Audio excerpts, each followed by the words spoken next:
Que tus palabras sean mis palabras. Háblame, Señor, directo al corazón.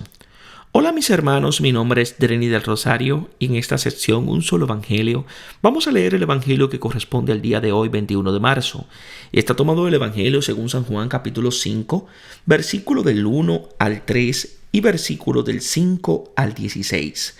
Y toda palabra de Dios la leemos en el nombre del Padre, del Hijo y del Espíritu Santo. Amén. Después de esto, con ocasión de una fiesta de los judíos, Jesús subió a Jerusalén. Hay en Jerusalén una piscina probática llamada en hebreo Betzata, que tiene 5 pórticos. En ella yacía una multitud de enfermos, ciegos, cojos y paralíticos que esperaban la agitación del agua. Había allí un hombre que llevaba 38 años enfermo. Jesús, viéndole tendido y sabiendo que llevaba ya mucho tiempo, le dijo: ¿Quieres recobrar la salud? Le respondió el enfermo: Señor, no tengo a nadie que me meta en la piscina cuando se agite el agua, y mientras yo voy, otro se mete antes que yo. Jesús le dijo: Levántate, toma tu camilla y anda. El hombre recobró al instante la salud, tomó su camilla y se fue andando. Pero como aquel día era sábado, los judíos dijeron al que había sido curado: Es sábado y no te está permitido llevar la camilla. Él les respondió: El que me ha devuelto la salud me ha dicho: Toma tu camilla y anda. Ellos le preguntaron: ¿Quién es el hombre que te ha dicho eso? Pero el curado no sabía quién era, pues Jesús había desaparecido entre la multitud que había en aquel lugar. Más tarde Jesús lo encontró en el templo y le dijo: Mira, has recobrado la salud, no peques más, para que no te suceda algo peor. El hombre se fue a decir a los judíos que era Jesús el que le había devuelto la salud. Por eso los judíos perseguían a Jesús, porque hacía estas cosas en sábado. Palabra del Señor. Gloria a ti, Señor Jesús. Habla, Señor, que tu siervo escucha. Había una fiesta de los judíos. No se especifica cuál, a diferencia de otras veces.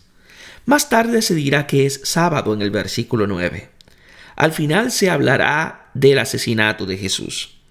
Esa fiesta es de los judíos, apelativo que, como ya sabemos, en Juan designa a los jefes del pueblo y no es por tanto fiesta del pueblo, sino de los celosos guardianes de la ley y del templo. Jesús subió a Jerusalén. Había subido ya una primera vez para la Pascua, en el capítulo 2, versículo 12 siguiente de este Evangelio de Juan. Después subirá clandestinamente para la fiesta de las tiendas, en el capítulo 7. Volverá allí para la fiesta de la dedicación, en el capítulo 10 de Juan. Y al final, por última vez, para celebrar su Pascua, en el capítulo 12, versículo 12. La puerta de las ovejas. Allí se llamaba una puerta en Nehemías capítulo 3 versículo 1, por la que entraban los animales destinados a los sacrificios del templo. Son las ovejas y los bueyes que Jesús había expulsado en su primera visita a Jerusalén. El Señor llega a hacerse cargo de su grey, el buen pastor que conduce a sus ovejas fuera del recinto para que puedan tener vida. Es también la puerta de las ovejas. Él es el Hijo, el Cordero que reemplaza a las víctimas del templo. Por medio de él tenemos acceso directo a Dios. Una piscina es un gran reservorio situado en la parte norte del templo, junto a la puerta de las ovejas, que recogía también las aguas lluvias del templo, llamada Betesda. La segunda parte del nombre vería en los códices. Su significado incierto puede ser casa de las dos fuentes, o de los olivos, de las ovejas o de la misericordia, del foso o nueva, según la lección que se elija y cómo se interprete la segunda parte del nombre. 5 pórticos. 4 pórticos están a los lados y uno en el centro, que corta en 2 la piscina. En el número 5, los padres ven la alusión a los 5 libros de la ley, que encierra en prisión a la humanidad pecadora, excluida de la vida. Los pórticos a los que se hace referencia son los del templo, que están fuera de su recinto. Yacía una multitud de enfermos. Es una mesa de humanidad que yace como animales encerrados. Son enfermos, personas que no pueden tenerse en pie ni mantener la posición erecta como interlocutores de Dios, replegados sobre la tierra de la que proviene y a la que volverán, no se alzan ya hacia Él. En esta segunda venida a Jerusalén, el templo, casa del Padre, es sustituido por estos hermanos enfermos. En la última será sustituido por la carne de Jesús, templo destruido y reedificado en 3 días. Ciegos, cojos, son las enfermedades del hombre que no camina según la ley. La palabra no es la lámpara para sus pasos y luz en sus senderos, como dice el Salmo 119. El que no ve ni sabe de dónde viene, no puede caminar. A los ciegos y cojos les está terminantemente prohibido el ingreso en la casa de Dios, según nos narra el segundo libro de Samuel, capítulo 5. Paralíticos. Estos enfermos al borde de la piscina son paralíticos, gente privadas de aquella linfa vital que proviene del estar erectos, del ver y del caminar a la luz de la vida. Son sarmientos secos, leño seco, con la mano seca del hombre en la sinagoga en Marcos capítulo 3, versículo 1. Evocan el pueblo de huesos áridos y secos del profeta Ezequiel capítulo 37. Esperaban el movimiento del agua. El agua, símbolo de vida, se movía de tanto en tanto cuando se abrían las esclusas para llenar la piscina. Ahora está muerta y detenida. El hombre está siempre cifrando su esperanza en un movimiento, un cambio de la situación, una sublevación o una revolución que dé nueva vida a su existencia. Nada puede ser peor que su actual situación. Y por ende cualquier movimiento que se produzca no puede ser sino para mejor. Esta parte del versículo y todo el versículo 4 faltan en muchos manuscritos. De por sí son necesarios para entender el versículo 7, que revela la razón por la cual aquella gente está allí. Se trata de una omisión voluntaria que busca no mostrar indulgencias con prácticas terapéuticas supersticiosas o más bien de una adición destinada a explicar en el versículo 7. Había allí un hombre. Se destaca la presencia de un hombre en medio de aquella multitud. Es el hombre. Estaba enfermo. Este hombre está preso de su condición de no poder tenerse en pie. Está ligado por su mal y está ligado a él, preso de él y aprisionado por él. Él lo cuida y lo mima y le confiere su identidad. Jesús hablará de pecado en el versículo 14. No se trata de pecado personal, sino de una situación de pecado, de una herencia que recibimos y transmitimos acrecentando su capital. La misma ley, en una situación de mal, no puede más que llevar a la resignación o la autojustificación. Si los jefes se autojustifican, el pueblo se resigna. Cada uno está solo con su mal, excluido de la fiesta, confinado en aquello que considera que es desde entonces y para siempre su destino. No puede acceder al templo más que como víctima para expiar sus sentimientos de culpa o para alimentarlos ulteriormente. La expiación es el mejor combustible para el fuego de la culpa. El sábado no es para él alegría y descanso, es solo prohibición, como toda la ley. No te es lícito. Su vida consiste en padecer el mal. Los jefes, en cambio, creen que hacen fiestas porque guardan las prohibiciones de la ley y la imponen a los demás. Mientras los jefes son víctimas del sadismo, los súbditos lo son del masoquismo. 38 años. Faltan 2 años para ajustar 40. 40 años es una generación, una vida, como dice el Deuteronomio capítulo 2. Habla de los 38 años del desierto para aquellos que salieron de Egipto y perecieron sin llegar a la tierra prometida. Este hombre, como todos, ha nacido para morir y espera la muerte con la frustrante esperanza de una inalcanzable agua milagrosa. Está a punto de morir y Jesús llega antes de que muera. Jesús, al verlo, la mirada del Padre se dirige a su Hijo y a la del Hijo se fija en el hermano enfermo. Jesús sabe que el hombre es así, lo sabe por ser la palabra eterna de Dios, lo sabe por ser carne como toda carne. ¿Quieres sanarte? La pregunta no es innecesaria ni está de más. Ese hombre es un enfermo crónico en quien se ha extinguido el anhelo de vivir, pero el anhelo es la mano para recibir el don. En la mujer de Samaria, Jesús despierta el deseo del agua viva. En este hombre enfermo, el de una vida sana a la que ha renunciado. Ese es su pecado, la falta de esperanza.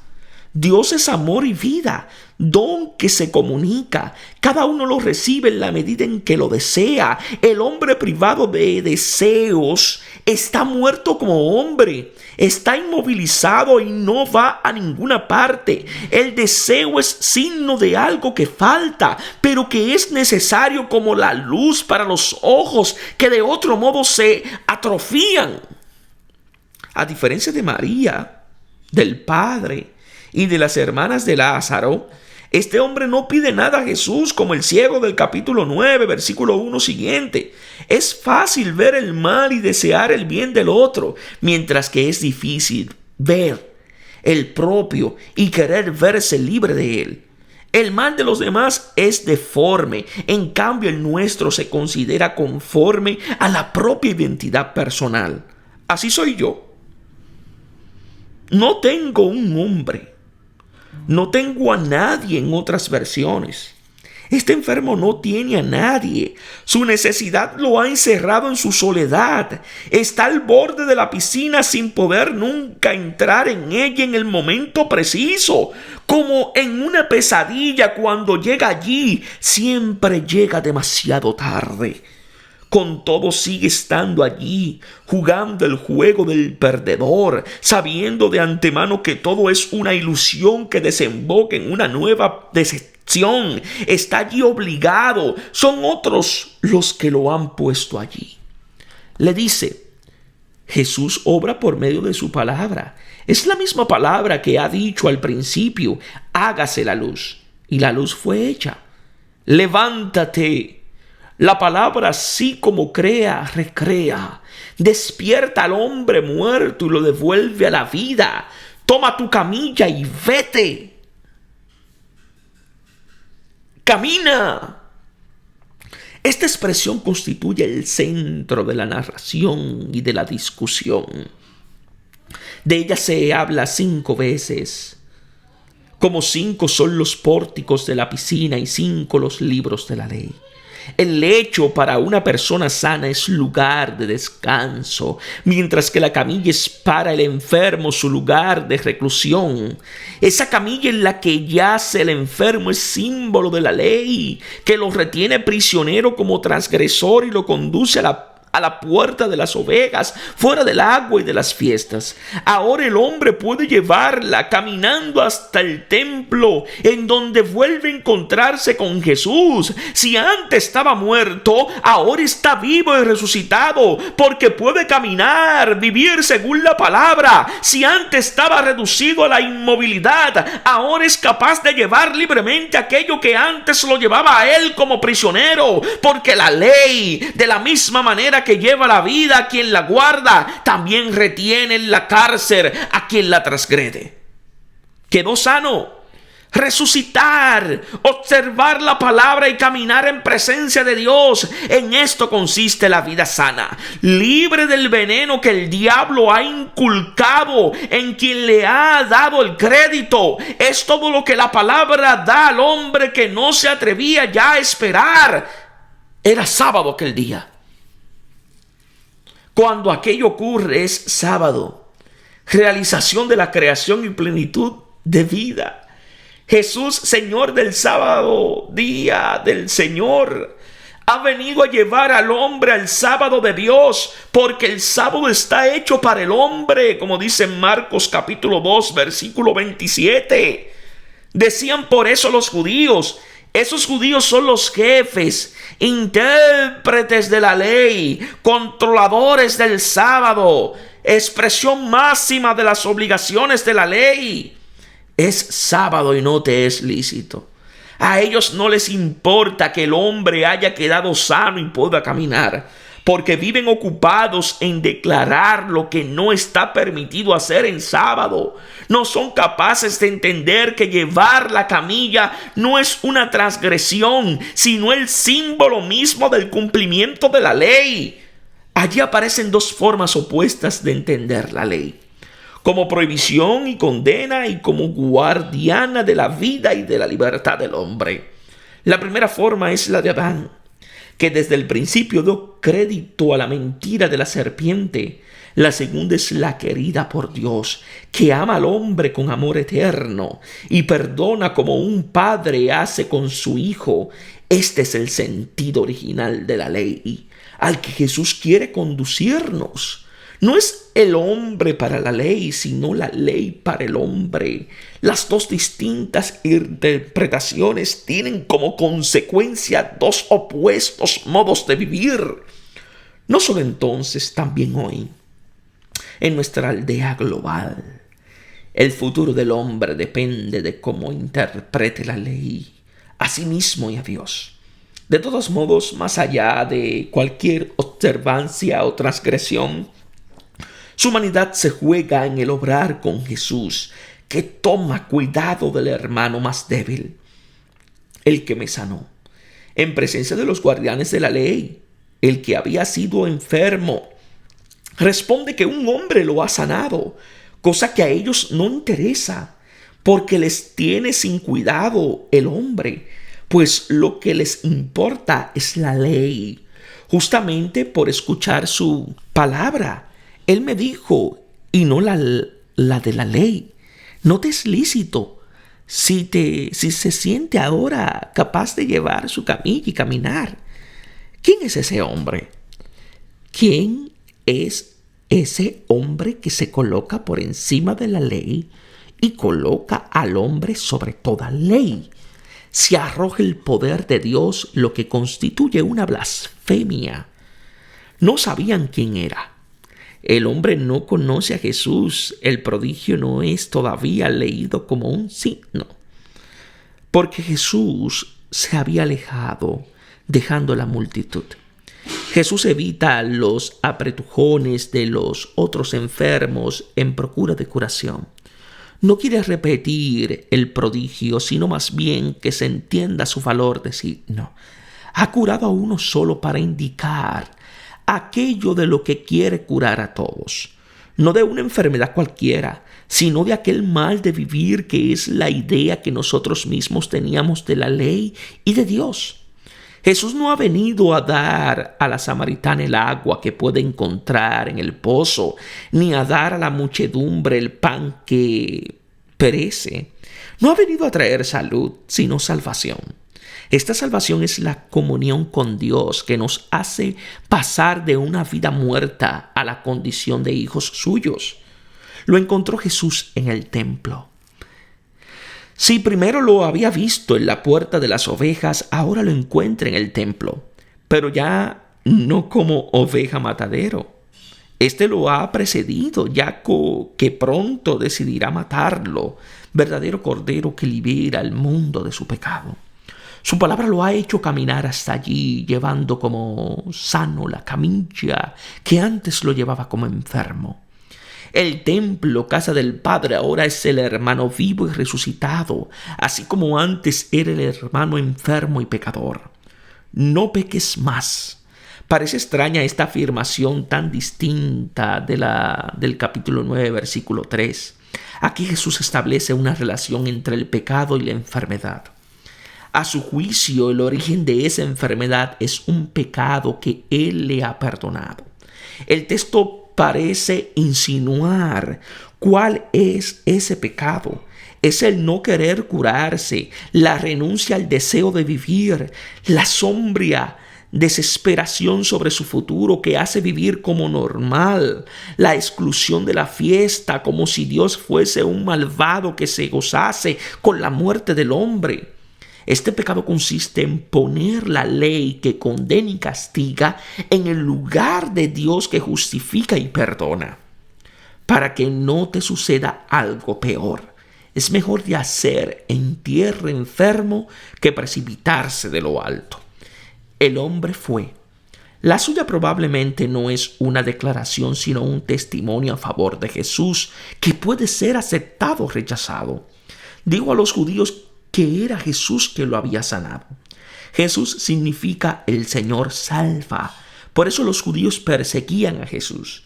Comienza el choque directo entre Jesús y los jefes del pueblo, porque lo que está ahora en juego es la interpretación de la ley, la relación entre el hombre y Dios, cuestión de vida o muerte.